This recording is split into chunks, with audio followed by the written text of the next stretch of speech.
keluarga itu harus menciptakan lingkungan yang ramah literasi. Kalau selama ini seluruh PAUD itu mengejar bisa baca, ketika dilaksanakannya itu tidak sesuai dengan kebutuhan anak, tidak sesuai dengan apa yang seharusnya dilakukan oleh anak-anak, itu tidak membawa kebaikan di masa depannya.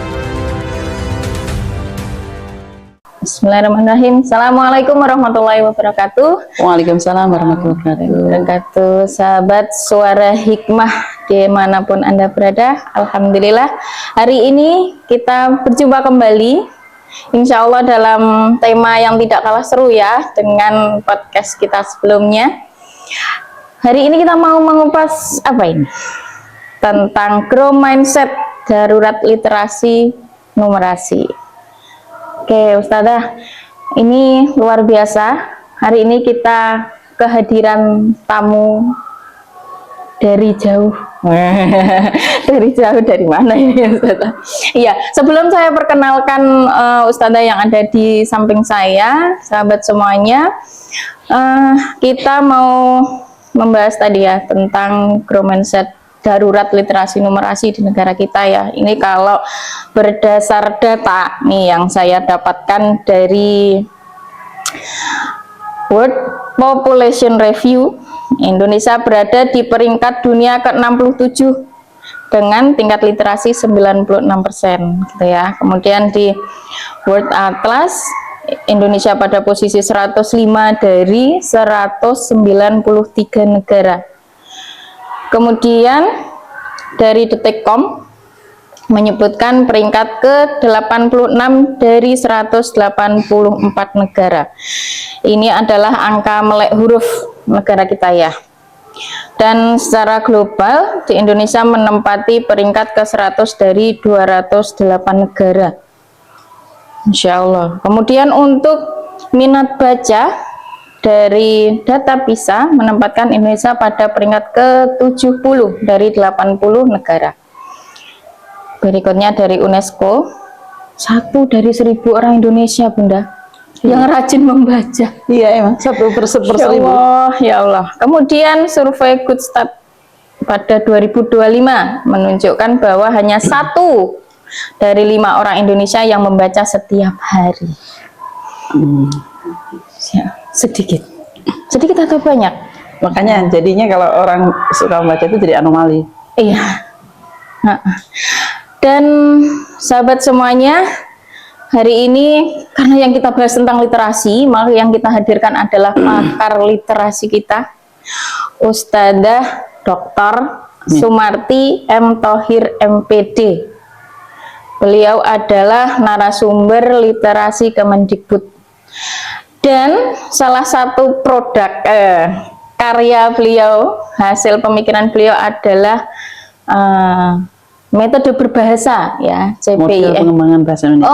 Model pengembangan bahasa Indonesia, CPI Fonik yang kita pakai sudah berapa tahun ya Ustazah ya, itu luar biasa. Ya, langsung saja Ustazah. Iya. Saya perkenalkan dulu Ustazah di samping saya ini lengkapnya ya teman-teman ya. Jadi beliau adalah pengembang kurikulum literasi SD. Nah ini memang pakarnya literasi ya.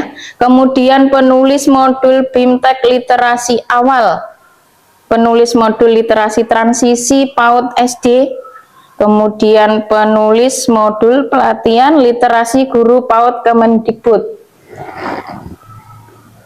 Kemudian penyusun standar kompetensi literasi numerasi guru SD dan narasumber literasi Kemendikbud. Masya Allah, alhamdulillah. Nikmat yang tak terkira ini karena sumber ilmunya sudah di sini, teman-teman. Ya, langsung saja Ustazah. Ya. Pada ini ya, terkait dengan literasi di negara kita ini kok bisa gitu ya? Kok bisa terjadi tingkat literasi kita kok rendah kalau dipikir di situ tadi ya. Itu kenapa kira-kira penyebabnya Ustazah? Ya, baik. Terima kasih Ustazah Titi. Ya, sahabat hikmah, ya. Ini sahabat hikmah ya nyebutnya. Iya. Sahabat hikmah ya, para pemirsa semuanya, bahwa sebenarnya masalah literasi rendah atau literasi naik itu terkait dengan bagaimana pola pembelajaran yang ada di kelas. Oh, Gitu. iya, iya. Nah, jadi kalau misalnya dari 5 orang Indonesia hanya 1 yang membaca setiap hari, Iya, kalau misalnya dari 1000 orang Indonesia hanya 1 yang memiliki hobi membaca, betul. maka saya kembali bertanya kepada Ustazah Titi, Iya. di PAUD-PAUD yang Iya. dikatakan PAUD yang baik itu selama ini orang awam itu apa? Iya. Kalau PAUD yang baik, lulus TK itu harus sudah bisa baca. Oke, berarti kan ini Harus kan ada bisa. logika, Gitu. ada logika yang kenapa di PAUD-nya bisa baca, kenapa gedenya jadi nggak bisa baca atau nggak suka baca? Betul. Kenapa? Nah, Ya, saya tanya. nah, Kenapa ini? ternyata dari hasil penelitian saya saat ini ya itu bahwa dari setiap kali apa namanya semester gasal, saya itu mengampu mata kuliah membaca. Nah, setiap kali mengampu mata kuliah membaca itu saya selalu bertanya, ya pengalaman apa yang masih paling kamu ingat, ya dalam kaitannya dengan program membaca awal, ya yang masih kamu ingat sampai sekarang. Iya. Untuk semester ini dari 98 anak hanya 3 yang masih mengingat dengan baik dan dengan indah. Masya Allah.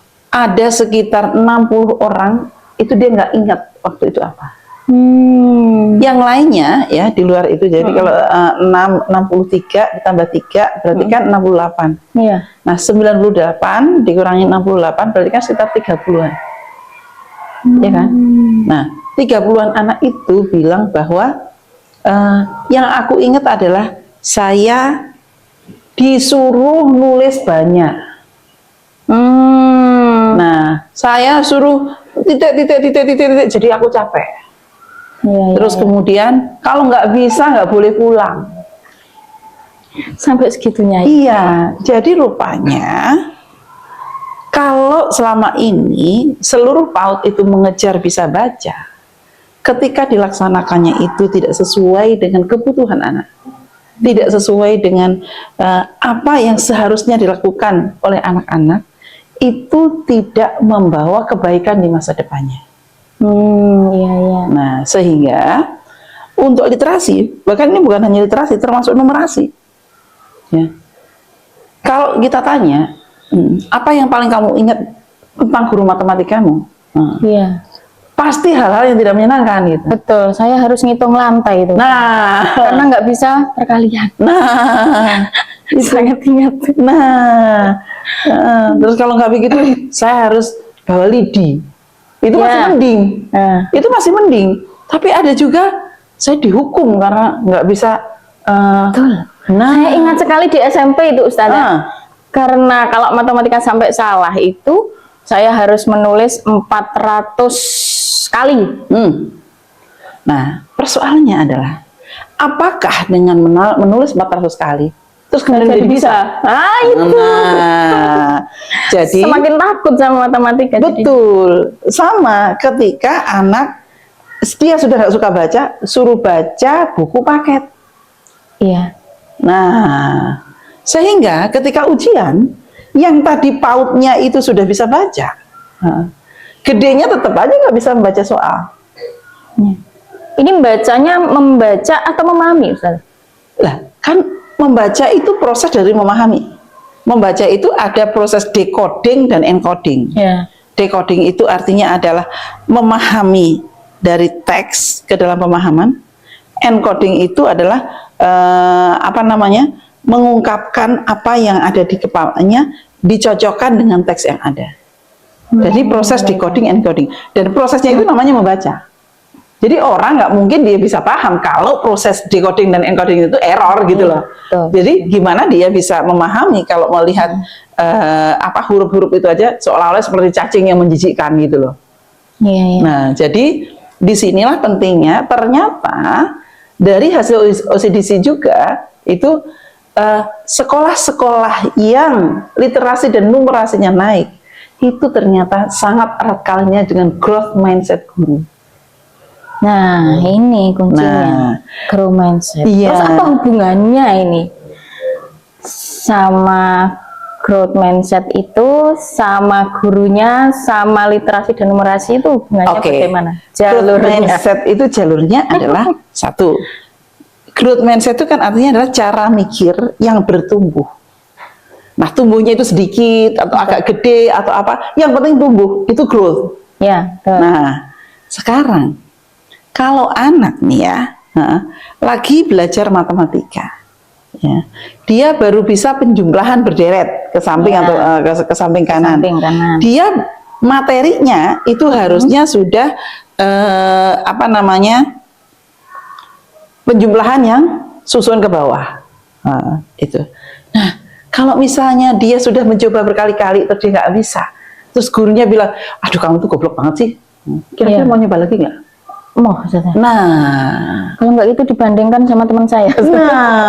oh ini gampang kok nggak iso. Iya. Nah, gitu.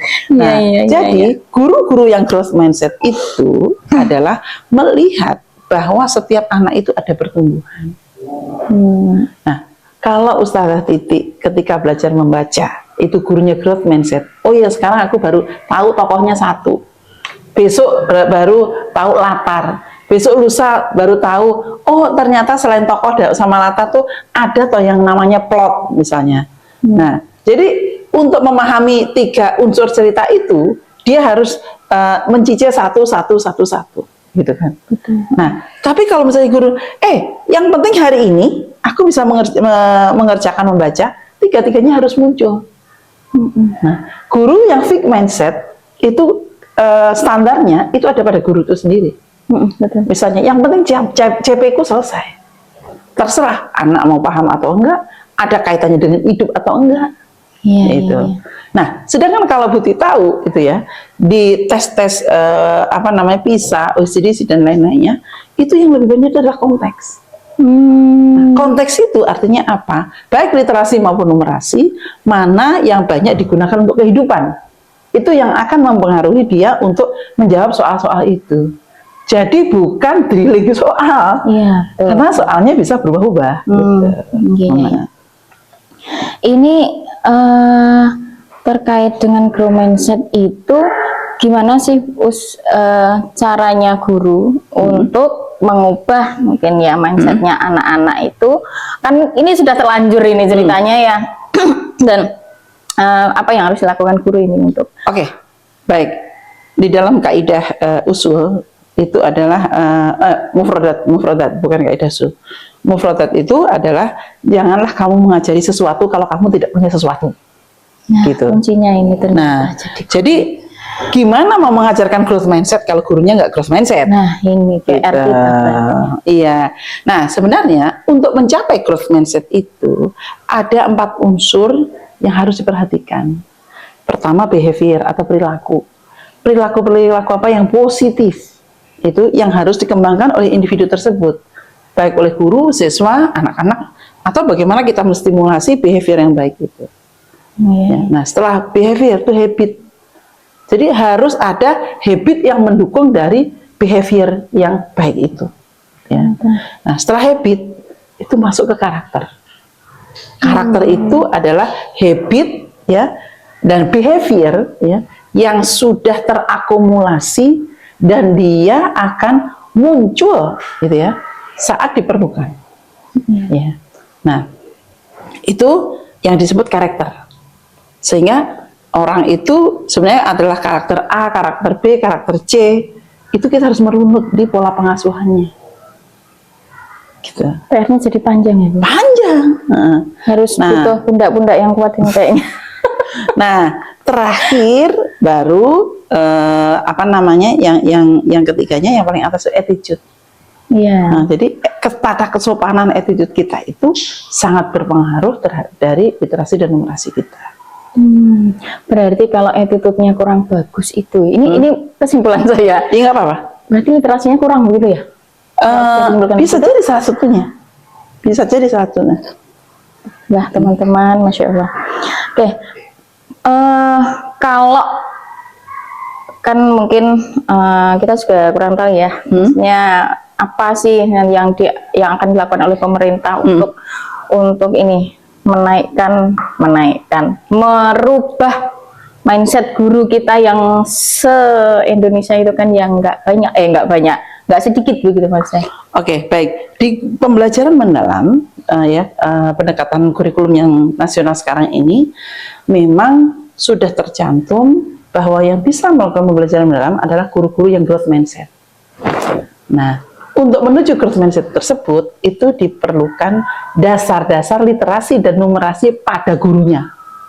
Ingat ya, catatannya adalah pada gurunya, bukan pada muridnya. Ya, siap. Nah, kita yang sebenarnya ya, yang masalah terbesar itu justru di pengajarnya, gitu loh. Berarti ini kalau mohon maaf Mama Tong, tidak hanya kan anak-anak belajar tidak hanya di sekolah gitu. Berarti kalau di rumah bagaimana itu? Kita harus merubah mindsetnya orang tua juga. Ya, sekarang saya mau tanya kepada Bu Titi. Kalau misalnya Bu Titi nggak suka kelapa, terus dipaksa makan kelapa, mau nggak? Enggak. Ya sama. Orang tua juga begitu. Nah, Yang paling efektif memang lewat sekolah. sekolah Seperti itu memang menurut saya lebih efektif ya, karena kan dia by design satu, dan yang kedua orang tua itu memang sudah berniat ya untuk memberikan sebagian waktu untuk anak-anaknya berada di sekolah. Gitu. Oke. Berarti ini nanti. Nah, jadi kalau kaitannya dengan dengan program pemerintah, sebenarnya di pembelajaran mendalam itu bagaimana menyusun pertanyaan, bagaimana menyusun output, itu semua bisa didekati dengan literasi dan numerasi ini, gitu. Baik. Kemudian ini Bun, kalau anak-anak itu mindsetnya sudah berubah nih, ke growth mindset itu, efeknya apa sih yang paling kelihatan? Efeknya apa yang paling kelihatan? Nggak baperan. Nggak baperan. Hati-hati teman-teman ya, yang masih baperan ini ya. Dan yang kedua apa? Literasinya kurang. Enggak, kalau literasinya oke, kalau literasinya oke, saya nggak baperan. Dia itu nggak mudah yang namanya galau. Karena dia punya cara untuk mengatasi kejenuhan itu.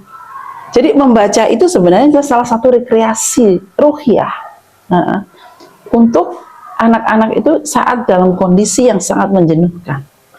Berarti sebenarnya perbaikan di literasi ini juga menjadi salah satu solusi anak-anak kita yang kondisinya seperti ini ya. Betul banget. Insya Allah luar biasa. Oke. Contoh ini, kalimat growth mindset itu kayak apa sih? Oke, kayak misalnya seorang guru lihat anak dikasih PR berkali-kali tetap nggak mengerjakan. Ya. Terus gurunya langsung, dasar kamu males gitu. Itu fixed Langsung, mindset. Oh iya. Tapi kalau kayaknya kita perlu belajar bagaimana mengelola waktu. Karena waktu itu ya, dari anak kecil sampai anak dewasa, dari zaman Nabi Adam sampai nanti kiamat, itu tetap 24 jam gitu. Jadi anak-anak itu bagaimana dia mau membaca itu harus ditumbuhkan why-nya. Gitu. Alasannya kenapa harus membaca. Baik-baik. Ini, nah masalahnya kan tadi anak itu gimana ya Bun? Dia bisa nih baca, cepet gitu ya. Yes. Tapi enggak paham. Belum tentu dia paham. Makanya PR-nya ini kayak literasi ini kayak mulai dari mana gitu loh maksud saya. Mau menyelesaikan ini tuh mulainya dari mana gitu. Oke, baik. Jadi kenapa anak-anak di bawah usia 8 tahun itu masih dimodelkan membaca? Dimodelkan membaca. Ya, jadi guru itu mengambil buku terus kemudian membacakan kepada murid-murid. Gitu. Berarti tidak harus kita kenalkan ABCD dulu gitu atau bagaimana? Kalau di dalam model JPI Polri tidak ABCD dulu, tapi bunyi vokal dulu sampai selesai, baru nanti kalau dikasih konsonan, kata apa saja bisa masuk. Oke, berarti nanti tahapannya seperti apa sih Bun? Tahapan yang mana? Sampai nanti anak itu sangat butuh membaca, cinta membaca, jadi anak yang kritis gitu ya. Ini kan urutannya kayaknya panjang gitu ya. Oke. Oke, coba dirunut nih, biar kita semua paham ini ya yang di sini, juga teman-teman sahabat semuanya yang di rumah. Oke, baik. Kalau mau dirunut, bagaimana untuk melahirkan anak yang suka baca? Ya. Maka keluarga itu harus menciptakan lingkungan yang ramah literasi. Lingkungan yang ramah literasi. Harus ada tulisan-tulisan di pojok. Enggak, bukan itu. Bukan itu. Namanya ramah literasi itu memang ada literasi fisik. Literasi fisik itu misalnya di rumah itu ada papan papan whiteboard yang dia bisa nulis apa saja gitu. Nah, di tahap pertama ini sebenarnya yang ditanamkan adalah bagaimana anak-anak itu memiliki kecintaan terhadap bacaan. Nah, kecintaan terhadap bacaan itu tentunya kita tahu bahwa fokusnya pada pembelajaran Al-Quran. Gitu. Nah, terus kemudian beberapa kali ya kita sudah mendiskusikan program-program literasi ini ya. Memang ya sebagus apapun programnya itu tergantung kepada manusianya. Betul. Nah, apakah manusianya itu mau bergerak atau tidak bergerak ya. Sehingga kalau di lembaga ya seperti sebesar Al-Hikmah ini kita bisa menggunakan cangkir sebenarnya untuk mereka yang membutuhkan, dan minimal kita bisa mengepel itu pakai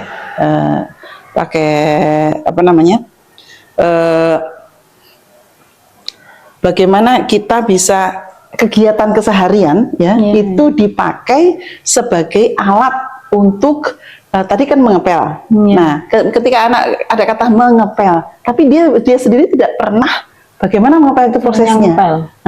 Sehingga dia tahu katanya tapi nggak tahu maknanya.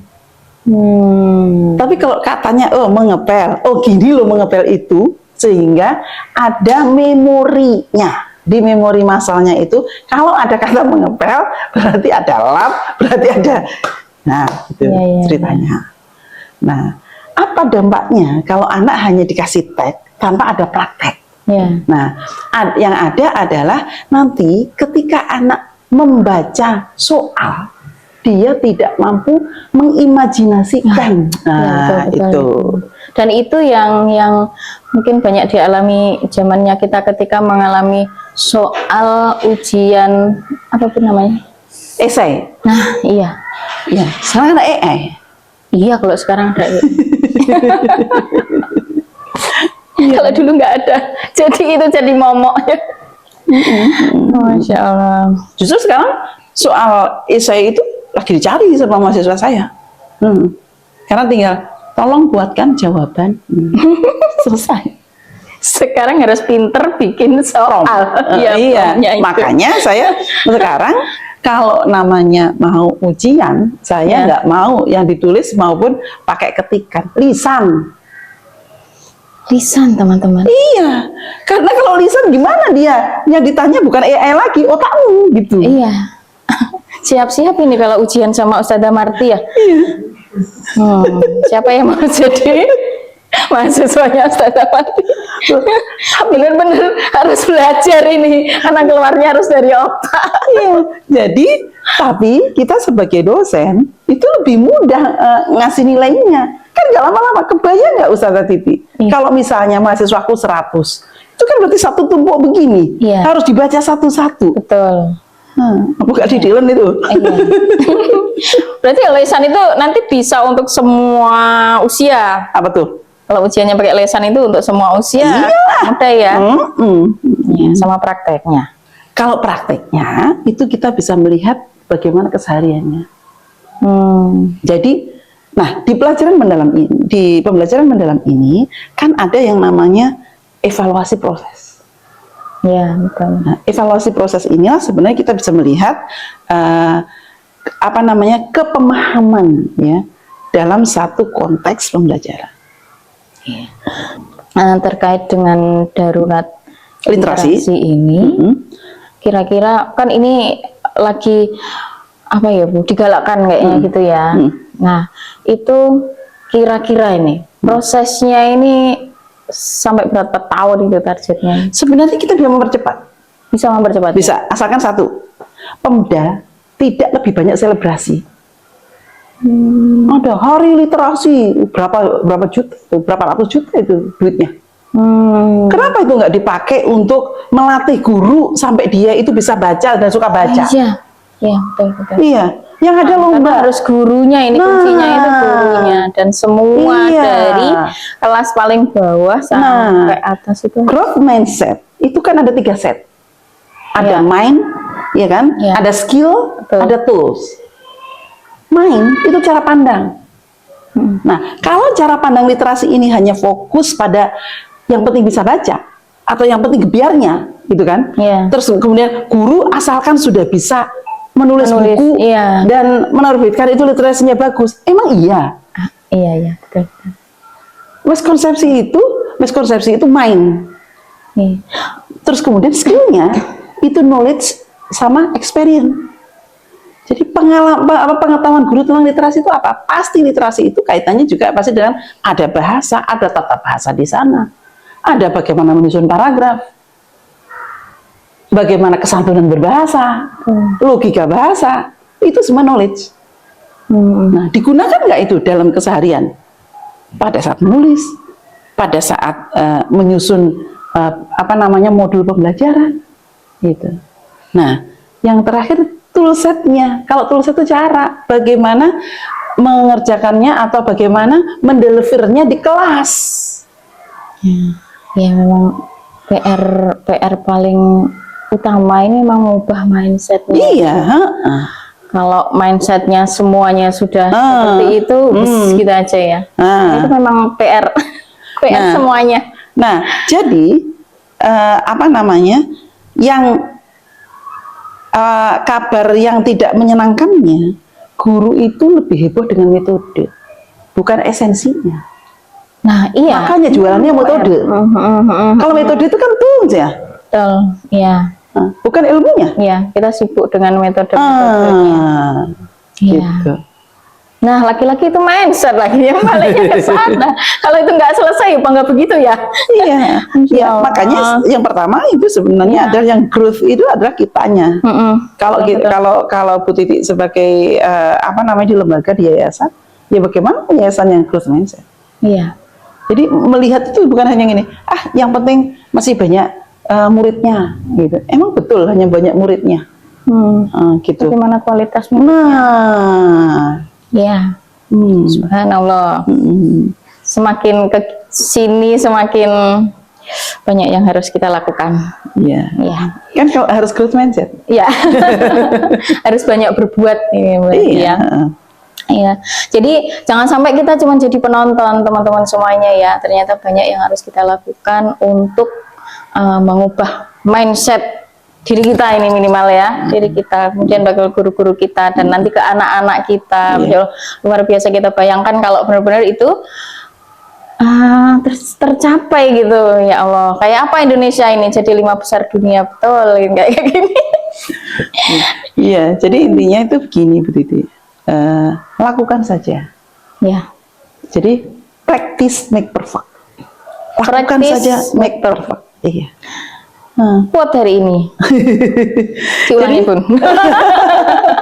Praktek membuat kita sempurna. Iya, Iya kan, kegagalan itu udah biasa aja gitu loh, nggak usah dipakai baper gitu. Iya, dan nggak usah malu, itu bukan aib begitu kan ya. Bukan aib lah. Gagal itu biasa lah. Iya. Besok sukses. Iya, tapi ingat ya, kalau kita itu selalu bilang kegagalan adalah sukses yang tertunda. Enggak, justru pas gagal itu sukses. Sukses paham kalau dia itu goblok gitu. Iya, betul. Berarti akhirnya harus belajar gitu ya. Berarti kalau gagal harus belajar kesempatan untuk belajar lagi, menjadi lebih baik lagi. Enggak harus sekarang, besok lagi gitu ya. Iya, termasuk juga masih ada nyawa. Termasuk juga kadang-kadang itu ya, kita itu kan baper ketika ada orang mengatakan tidak seperti ekspektasi kita. Iya. Padahal bisa jadi misalnya, Bu Titi mah jelek misalnya gitu iya. kan. Nah, terus kemudian kita baper, ih, aku udah gincuan, aku udah gini, kok tetap aja paling jelek. Lah kan kita juga ini, oh iya ya, berarti orang lain itu kalau aku berpose seperti ini ternyata bagi aku merasa cantik, Iya. ternyata bagi orang merasa gitu. Aneh gitu ya. Oke Bunda, Masya Allah, hari ini banyak sekali ya yang kita dapatkan, sahabat semuanya. Semoga pemaparan hari ini benar-benar mengedongkan kita apa Wes bener ya. Literasi itu dong, literasi itu dong, karena itu juga ternyata efeknya itu luar biasa gitu. Mungkin Bunda sebelum kita tutup ada kesimpulan, ada sesuatu yang mau disampaikan ke sahabat semuanya. Iya, jadi apa namanya, di Blitar ada ikan teri. Oh gitu. Terus kemudian ikan teri enak sekali. Cakep. Ini ternyata pantun nyambung ya literasinya. Terus belajar sepanjang hari agar literasi semakin tinggi. Cakep. Masya Allah, terima kasih Bunda. Semoga sekali lagi teman-teman semuanya, kita tidak cukup menjadi penonton ya, kita harus jadi pelaku memang. Dan itu adalah apa namanya, celengan kita ya, celengan kita buat di akhirat nanti, karena kita nggak bisa nih kayaknya. Kemarin saya jadi ingat, ya, kalau grow mindset itu ke surganya nggak sendiri gitu. Oh iya. Ke surganya harus bareng-bareng gitu. Bareng-bareng, rame-rame. Itu teman-teman. Jadi jangan sendirian berbuat baik gitu ya. Kita ajak semuanya berbuat baik. Kita semuanya menjadi lebih baik dari hari ke hari. Iya, biar rame. Betul. Kalau surga sendiri suapi krik-krik gitu. Terus ngapain juga di tempat yang bagus sendirian gitu ya. Jadi harus rame-rame main bareng-bareng. Ya, terima kasih sahabat hikmah semuanya. Insya Allah pembicaraan kita hari ini luar biasa sekali ya, dengan Ustadzah Sumarti tentang darurat literasi, dan kita semuanya harus pahami itu semuanya. Semoga semuanya berubah mindsetnya, dan ini untuk kebaikan generasi bangsa. Amin. Amin. Iya. Oke, terima kasih Bunda. Semoga bisa ke sini lagi. Ya Allah, jauh-jauh dari Jakarta loh teman-teman ini. Depok. Oh, Depok, kayak dari Depok. Oke. Kita akhiri. Wassalamualaikum warahmatullahi wabarakatuh. Waalaikumsalam warahmatullahi wabarakatuh.